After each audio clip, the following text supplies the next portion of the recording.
Christmas is on its way and everybody wants a DJI Mavic, but it's a very expensive drone. However, there is another option, a very cheap option, nowhere near as capable, but extremely cute.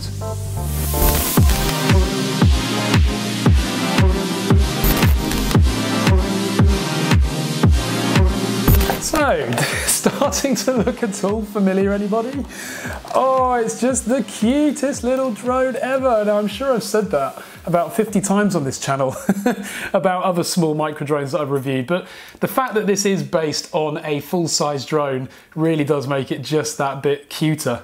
So there is a little E58 with its bigger brother, the full-size Mavic, and as you can see, this is just an absolute clone. I do not know how they get away with this. The Chinese are copying the Chinese. Of course, it's a beautiful bit of design as well, but DJI designed it, not Eachine. So anyway, yeah, there's the similarities, very, very similar. Of course, it's not gonna fly anything like this thing. So, of course, we've got the folding arm design like the traditional Mavic, where the arms fold out in a similar way, although the rear arms don't pivot up and out like they do on the proper Mavic. On top, we've got a pretend battery here. Now, this does not come out, although it looks like it might do. The real battery is actually on the rear here, and you remove that simply by pulling up and out like that. It has no sensors underneath. The only autonomy that this actually has is altitude hold, so that at least it will maintain its altitude when you're flying it. On the front, we've got the camera. Now, we do have the 720p version here, so I'm guessing that that is the 2 megapixel one.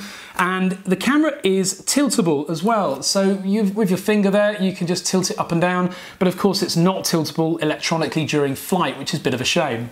Also, what's really nice to see is because this is the 2 megapixel, the higher resolution model, there's a little SD card slot there. So that means that when you do capture your footage, rather than it being low grade and streamed back to your smart device, it's going to be stored actually on the SD card. So it's going to be much higher bitrate, much higher quality as well. Then on the ends of these lovely Mavic arms, we've got some tiny little brushed motors. They are geared, and there's a little gearbox just in the tip of the motor here.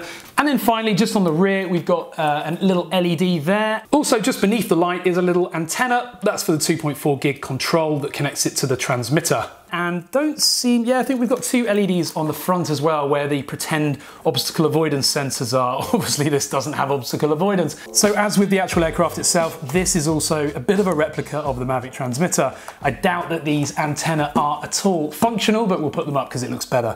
So we've got lots of buttons on here. Also, the rear of it down here at the bottom pulls out and acts as your mobile phone support. So you can actually then clip your phone in there. And then you've got your live preview. So actually that's quite a nice design actually in all reality. So that's your transmitter. Obviously on the back we've got a little battery compartment as well, and we'll pop some AAA batteries into there before the flight. So I think it's time to get the app installed and then take this out for a test flight. Now I have to kind of pinch myself every time I look at this tiny, cute little drone. And I just wish that this was actually the Mavic. Imagine if it was this small with 4K, but one day that will come. So let's flight test this tiny, cute little thing. So what I can now do is connect my wireless. Now, whilst it's just doing that, important to also add that, of course, it has an SD card, this one, which I've put in there. It's a 32 gig SanDisk. So it'd be really nice, the fact that this records the footage straight to an SD card. And actually, I have to confess, I've looked at the footage already and it's not bad quality. It's 720p, can't really expect much more than that. So now that we're connected up, we can use the app, which is called JYUFO. There are so many of these little UFO apps. There we go. Right, we've now got our live feed from the phone. So what I'm going to do is start that recording. And now what I'm also going to do is turn on the transmitter, throttle up to full and back to naught. We're now armed. So I think it's time to take off. Right, auto takeoff. Here we go. Wow, that was quick. Oh, it's so tiny and cute. What a stable hover. That is lovely. Now I'm going to trim it first of all by using the buttons on here, because you see it's drifting away from me at the moment. I don't want that, so let's bring it over here. Still a bit more, and a little bit of back. Now, when you're flying these brushed drones, I would say the best thing to do is to trim them first, as I'm doing here, just with the buttons, to make sure that the drone is not drifting and that it's nice and static. So there you go, you can see that now. I can walk around that drone, hands off the controls at the moment, and it's absolutely, or virtually static. A few more adjustments to make perhaps, but wow, what a lovely stable flyer. Very, very nice. Love the little LEDs on the front. Hopefully you can see me as well. In fact, there you go, if you see the live video feed, you can see just how steady that footage is actually. Incredibly steady. Right, so let's first of all do the fail-safe test. So I'm going to hold on to the bottom and turn the transmitter off. And let's see what it does. And there you go, a few seconds and it cuts. So that is great. Love that, very good, nice and safe. So we're going to take off again. Not ideal takeoff pad here, but hey, throttle to full, throttle to naught, and up we go. Very nice. Okay, so now that we're sure that the failsafe is working nicely, I'm going to take it on a little fly around. Now, first thing I'm going to do actually is put the sensitivity up to, let's see, second mode I want, really. Now, the only problem with this transmitter is that it's pressing the power button on my phone, which is causing it to go a little bit mad. So I'm going to take the phone out of the transmitter actually and leave it down there, but leave it recording, of course. Okay, so record footage. There we go, so it's now recording, and I'll leave that recording on there. The little white LEDs at the front of this look really nice. Sensitivity, controls don't seem, oh yeah, okay, sensitivity's on the right hand side. There we go, look at that speed now, that's going much better. It does look like a little Mavic in the air.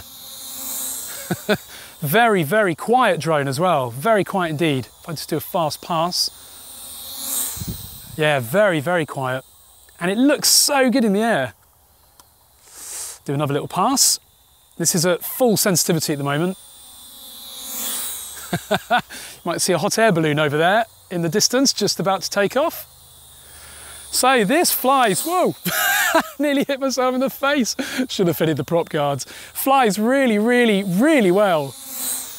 And I must say, I love my brush drones. I was a bit apprehensive about whether this one would be able to fly outside, and there is no wind today, but it's flying really, really well. I think you would struggle though in a little bit of wind. Altitude hold is working nicely as well. Look at that. That's great. Right, so we've got video recording. Let's go for a bit of altitude. Now, the other thing I noticed about this, very similar to the Mavic, you watch when I let go of the pitch, it auto brakes like the real Mavic. You see that? So this, remember, this has no position hold or anything, but like the real Mavic, it auto brakes when you let go of the pitch. So if I fly it towards us, you watch this. Let go now. There. That's pretty cool, isn't it? It's very, very steady, this drone. I mean, it's really, really solid. I'll let go again.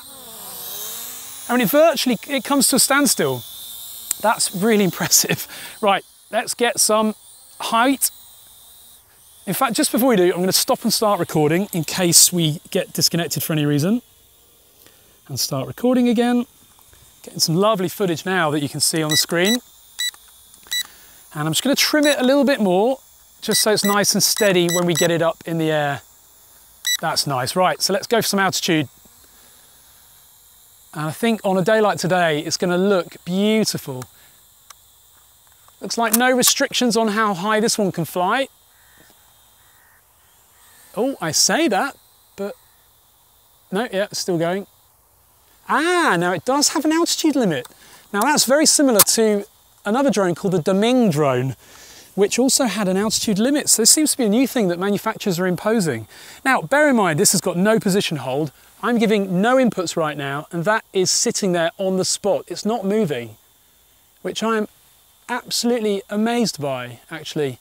The video footage you can see now as well is really still, and if I do a slow pan, I'll try and do a slow pan. Okay, easier said than done. So when I'm yawing here, it is actually drifting quite a bit, unfortunately, but there you go, that's a fairly slow pan. Really impressive. Let's bring it back to us. And I've got flashing lights on the front now. You see the little LEDs there are flashing. That's probably a sign that the battery is hitting the end of its capacity. Oh, they've stopped flashing now. So in fact, maybe that's to do with the altitude limit. This transmitter, by the way, is lovely. These analog sticks feel just like the Xbox controller sticks, almost identical. We're getting on for a really long flight time here, and it's still going. From the hand this time. I love this little drone. Yeah, I mean, battery is going to go soon, so really, just in conclusion, what a great little drone. It's not a Mavic. I never said it would be. It looks like it. It'll never give us good video quality as a Mavic, clearly. Oh, and there we go, there's the battery gone. So it just auto lands when the battery dies. Yeah, it's not a Mavic, but you know, if you've got a Mavic and your little son or daughter wants one as well, well, I'd highly recommend this one because that is brilliant. And hopefully the video you've seen is not too bad either. That's come straight off the SD card on this little thing. But yeah, a really well-built drone, a great looking drone because obviously it's styled on the Mavic, and brilliant fun to fly. I'll leave some positives and negatives on the screen for it right now. Links to buy it are in the video description, and it's probably on offer as well with Christmas and Black Friday, obviously. So click those links, support our channel, comment below with your thoughts, click a thumbs up, and finally, of course, subscribe. Thanks very much for watching.